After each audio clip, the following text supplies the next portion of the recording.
Welcome to this week's videos on the Independent Samples T-Test. We've been working really hard this whole semester, and we're finally at a point where you would see an Independent Samples T-Test in a research study. This is sort of our reward for all of our hard work. You're going to see how we use an Independent Samples T-Test to look for differences between two independent groups. So let's take a look and see what this means.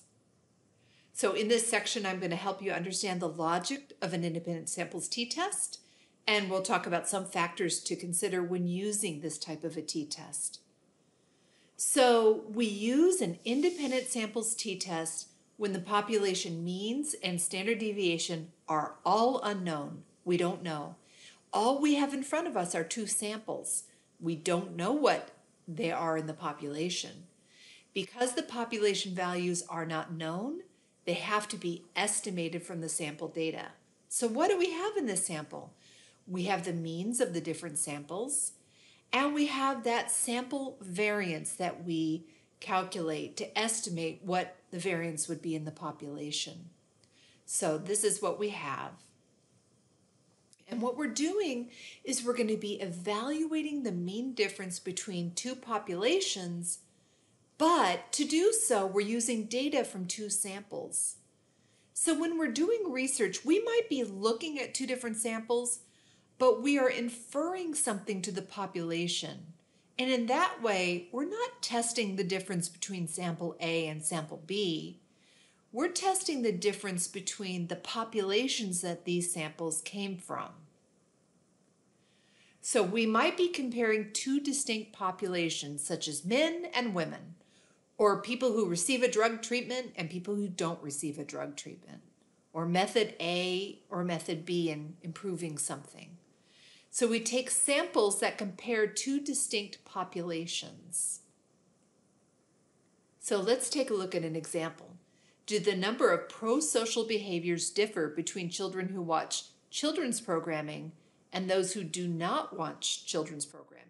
Okay, so when we think of pro-social behaviors, we might think of being friendly, having empathy, being kind, being generous.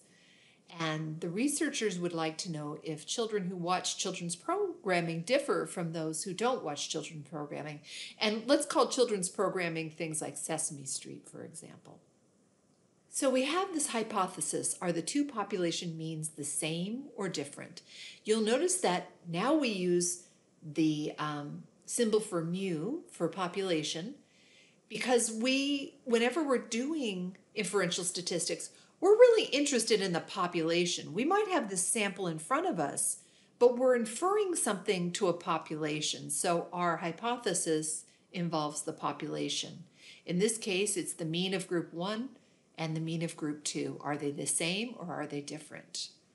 So population means are unknown from both samples. So we need to have two different samples to be able to infer what the population means are going to be.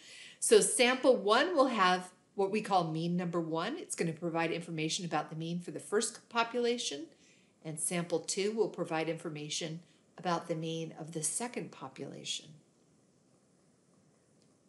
So here is again just a picture of what this looks like. We have sample A and sample B in front of us, but those samples were drawn from a particular population. We don't know what the means of those populations are. We can only infer it by what we're seeing in our sample A and sample B. We also don't know the standard deviation, but we're going to infer it from our samples. We're going to make inferences, and that is the independent samples t-test. So in the next video, I'm going to get into all the different calculations for the t-test. Of all the videos, the next one's going to be the most dense. So be ready, but don't be afraid. I'll see you there.